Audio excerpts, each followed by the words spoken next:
এই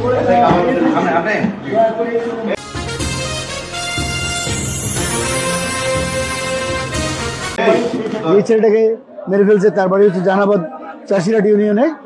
আর সে পাশে 2-3 সিট পরে ঘুমানো ছিল। হুজুর সবাই ঘুম গেছে এটা নিশ্চিত হয়ে তিনি নিজেও ঘুমিয়ে যান।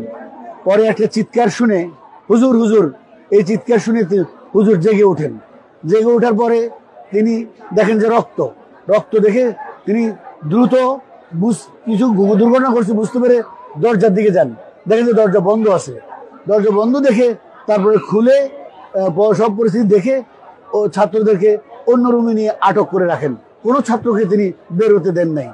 তারপরে পুলিশ এসে যার করছে এটা আপনারা জানেন ভালো করে।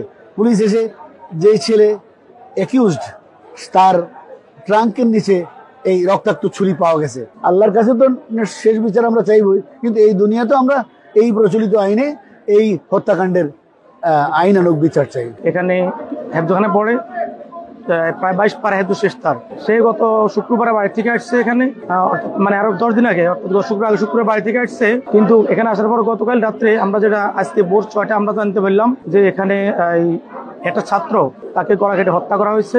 আমরা প্রশাসনের কাছে এর জোরদার জানাচ্ছি এবং যারা এই ঘটনার সাথে সংশ্লিষ্ট জড়িত প্রত্যেকের আমরা